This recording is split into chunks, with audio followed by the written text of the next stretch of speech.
Hi everyone, Carolyn here. You are listening to the Alchemical Journey. So today I want to talk about a practice that is part of the Alchemical Journal practice, which is noticing the astrological weather. So there's a few different dimensions to why I do this, why I encourage other people to do this as part of keeping an alchemical journal.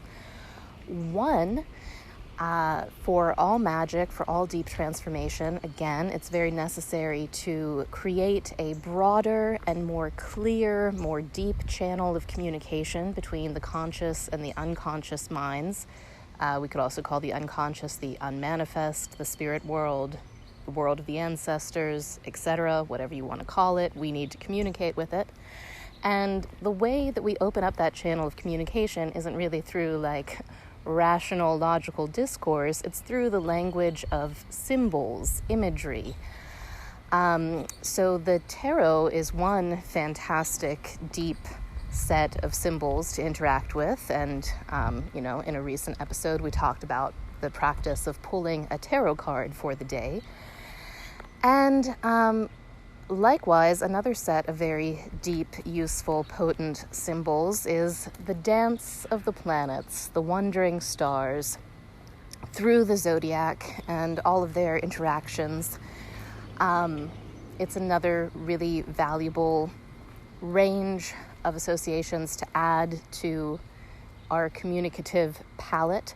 And it also, of course, serves the purpose of putting our mind in touch, our minds, our hearts in touch with higher things, the as above, so below idea. As the planets dance, so move the psyches and the actions of us here on Earth. And of course, we can read books about tarot and astrology, which it's very important to do, especially to get a beginning orientation to them. And again, I recommend understanding Aleister Crowley's Thoth Tarot by Lon Milo Duquette as a great introduction to the tarot, specifically the Thoth Tarot. And I recommend The Inner Sky by Stephen Forrest as a fantastic introduction to astrology. It took me a long time to find The Inner Sky, and once I did, things made a lot more sense to me. Stephen Forrest's book is an excellent, very accessible introduction to astrology that you could totally read in just about a week. It's fun, it's insightful. So that's what I recommend.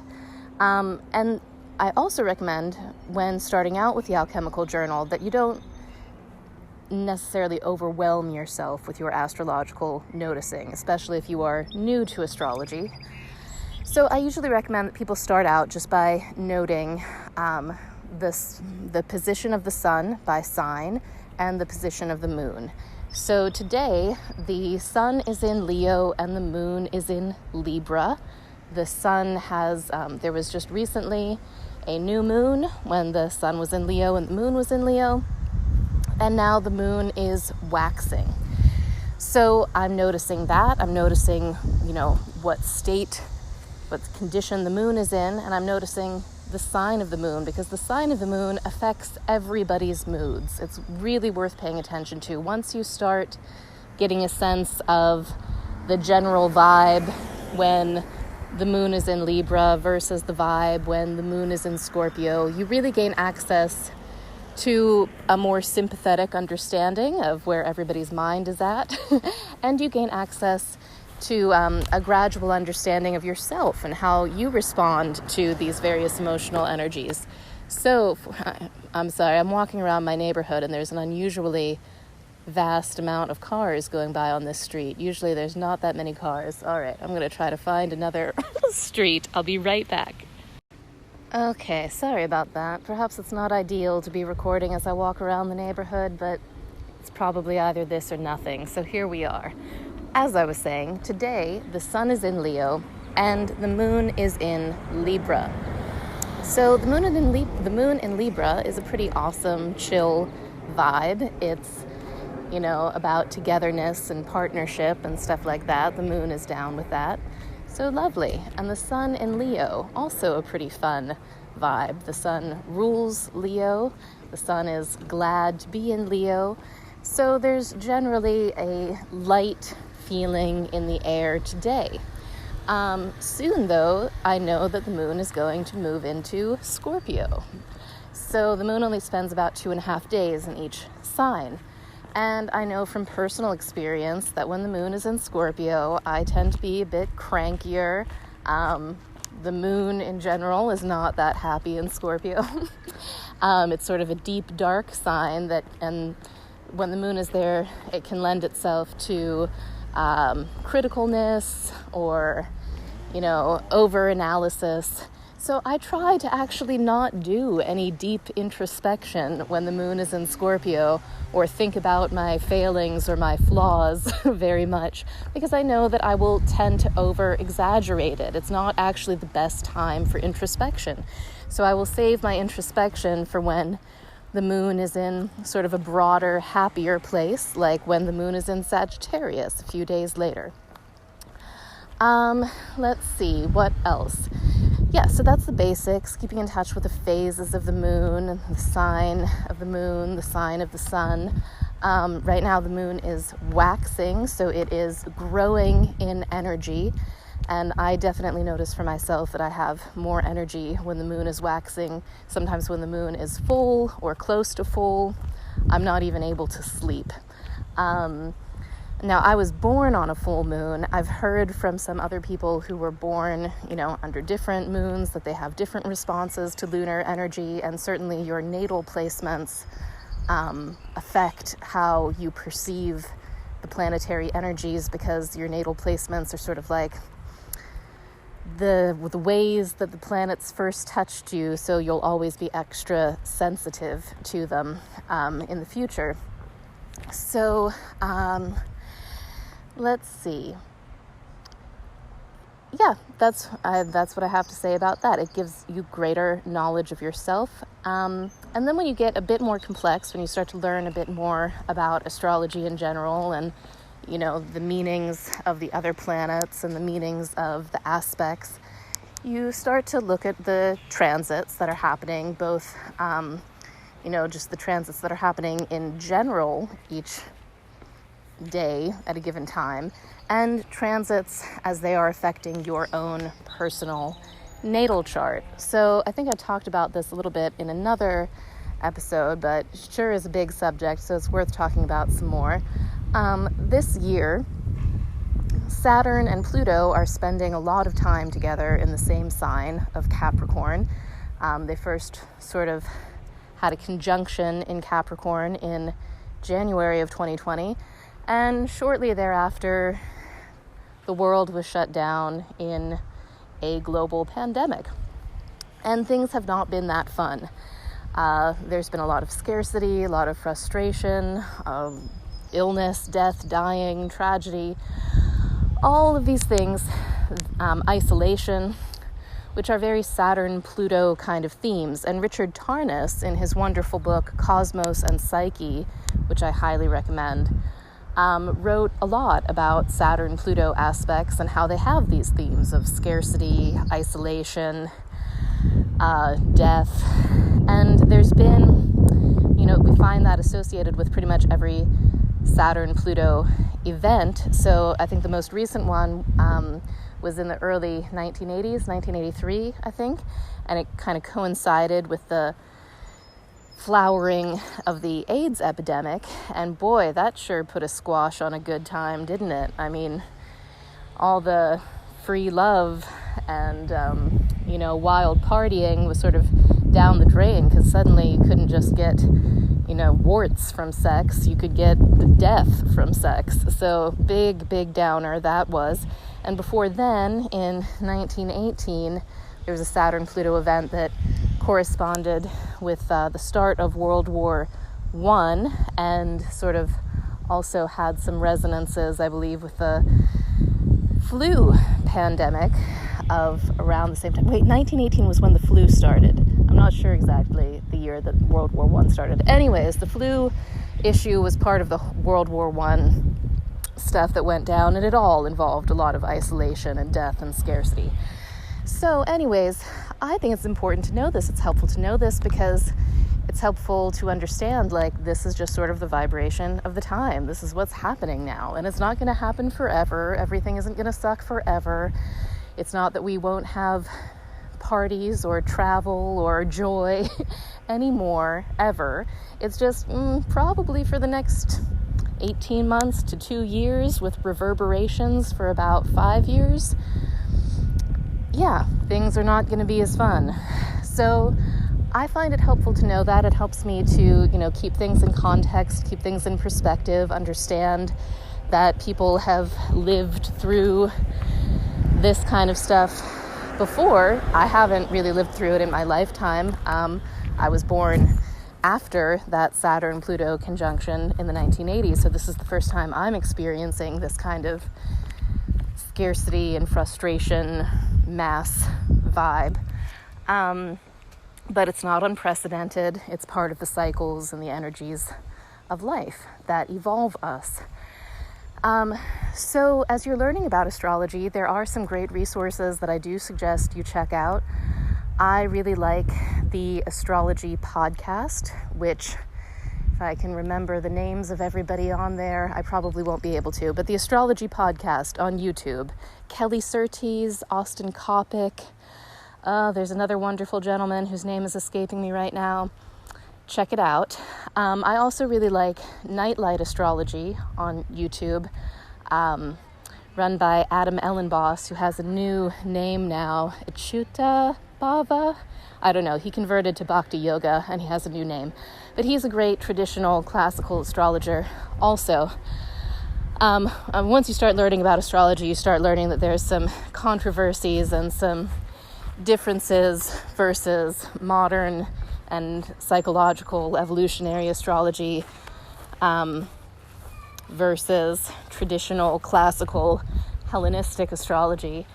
I think there's wonderful points about all of them, and that they're all worth learning about, and that Hellenistic and classical astrology are especially interesting mostly because they have more tools. So there was this whole thing where for almost millennia, the ancient Greek techniques of doing astrology were lost simply because the texts weren't in circulation and they had not been translated. And then I believe it was in the mid-1990s that those texts began being translated. And so there was, psychological schools of astrology were operating previous to that. And now there's sort of an ongoing conversation with it. So very fascinating, and I highly recommend you check out those resources. I also really like Mystic Medusa. I think Mystic Medusa would fall along the lines more of a modern psychological astrologer, but she's just really funny and insightful. So she has a website. She writes horoscopes. I think those are the main astrology resources that I would recommend. And I recommend, I don't know if you want to be as much of an astrology podcast horoscope addict as I am, but I check them out at least a few times a week. I listen in. I want to hear what the professional astrologers think about the current aspects, because I want to think about how they're unfolding in my own life and how they're affecting me. I want to meditate on that relationship. And I consider it part of my education, because again, just like with tarot cards, you can read about the given meanings of a tarot card in a book, but after you have experience over time of like, okay, I pulled this card this day, and then these are the kinds of things that happen, you start to understand it at a much deeper level. So, here's an example. I remember once there was a Mercury retrograde, and it was square Mars. So Mercury, the planet of travel and communication, technology, was retrograde, which means it's not operating, not working as well as usual. And I think many of us, even those of us who don't know a whole lot about astrology, are familiar with the fact that when Mercury goes retrograde, you lose your phone, you spill some water on your laptop, your car won't start, things, communication, travel, technology stuff gets more frustrating. And it usually makes you fall back on some introspection and some creativity and some, You know, you actually have to drive to your friend's house and knock on their door instead of calling them, and that's kind of cool because it makes you feel like a little kid again, like, hey, can Mary come out to play, right? There's all sorts of fun stuff like that with Mercury retrograde. But this particular Mercury retrograde was squaring Mars, and a square is a hard aspect, it's a challenging aspect, and, you know, Mars is the planet of assertion, aggression, competition, war, all of that kind of classically masculine, militaristic sort of energy, very hot and fiery. Squaring Mercury retrograde. And I was sitting at one of my favorite little restaurants eating lunch, and right in the intersection next to me there was a car accident. And the car, one of the cars span around and crashed, and it almost went through the window right where I was sitting eating my happy little lunch. And it was like perfectly perpendicular, coming in at a square. And I just thought, like, wow, that's so interesting. You know, once I sort of calmed down from the initial spook of I almost got run over in a car crash while eating my lunch, I thought it was a very interesting, very vivid experience of Mercury retrograde square Mars, which, if you look that up in sort of astrological cookbooks, you will find associations of things like accidents, car crashes, things, you know, sort of suddenly and explosively going awry with communications and technology and travel. So interesting, isn't that? I just find it interesting. Of course, there's many, many other examples of this. So when we're noticing the astrological weather, I guess we could say there's sort of like three realms that it helps us to have some deeper insight and deeper attention into. And that's our moods, our dreams, and the actual physical events that transpire. So I've already talked a little bit about moods and physical events that transpire. So maybe let's talk a little bit more about dreams. And I will do that in my next little section here. Okay, I came inside to talk about noticing astrological weather and our dreams because apparently it is garage sale day in my neighborhood and stuff was getting crazy out there. Okay, so dreams and astrological noticing. So I find it really fascinating that oftentimes I will find associations in my nighttime dreams with the current astrology. And one of the reasons I find that fascinating is because I think it speaks to the way that we all are, being affected by the dance of the stars above at an unconscious level. I think these dreams reflect, you know, the archetypal movements that are happening both within me and without me in the sky. So a memorable example of this is one night I was in Rome. I was sleeping in a hotel. I had a dream that I had a hermaphroditic lover who was suicidal. And my hermaphroditic lover wanted to commit suicide by cop. So they ran out into the streets and they were yelling and making terroristic threats. And then this police squad came with sirens blaring, and my hermaphroditic lover started firing shots at the police, and the police fired back, and they killed my lover. And in the dream, I was very, very sad. I was wailing, grieving. It was terrible. It was a very vivid dream. And I woke up from that dream, and I was like, geez, what was that about? And I checked the astrology, and I found out that Saturn had just begun squaring Uranus. So Uranus is the higher octave of Mercury. It's associated with sudden insight, technological innovation, individuation, Certainly, a hermaphrodite would be a symbol of Uranus. And Saturn, of course, traditionally associated with the Grim Reaper, death, authority, discipline.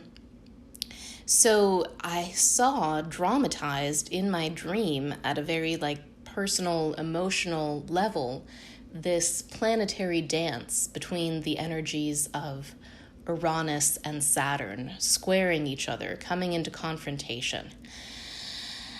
And there's just a sort of a sense of wonder that comes with that. I'm not exactly sure what practical thing comes of that other than just the knowledge of this interconnection, but I think that knowledge and the sense of wonder that comes is very valuable in and of itself.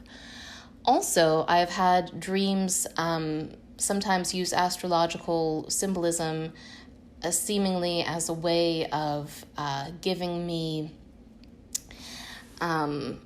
premonitions, dated premonitions. So, for example, one time I was super infatuated with this guy who didn't really want anything to do with me and was involved in another relationship and everything, but I was infatuated. So I had this dream, and the dream started with a placard, sort of like a title screen in an old movie. And the title screen said, Moon in Libra. And of course, Libra is about one-on-one relationships, including marriages and business partnerships. And the moon is the seat of the emotions and memory. Anyway, so Moon in Libra. Okay, and then I had this dream, and the dream was about me and this guy having this encounter in a public space surrounded by a bunch of people that we know. So I had the dream, and I woke up from it, and I was like, interesting, and I reflected on it, and I made a little note, Moon in Libra, and then I looked ahead at the calendar to see when the next moon in Libra was going to be, and I made a little note of it, and sure enough, this guy contacted me when the moon was in Libra, and it was in public, and it was an encounter that had resonances with the dream. So it was sort of like my mind, I guess, because I cared about it so passionately, gave me some information and some premonition, and even said, hey, pay attention to the next moon in Libra. And also maybe it was telling me something about my relationship with this guy has some sort of connection to the meaning of the moon in Libra in general. I'm not sure. Probably all of that. But there's just sort of, those sort of kind of cool things. So I don't know. My dream has never been like, on June 22nd, 2019.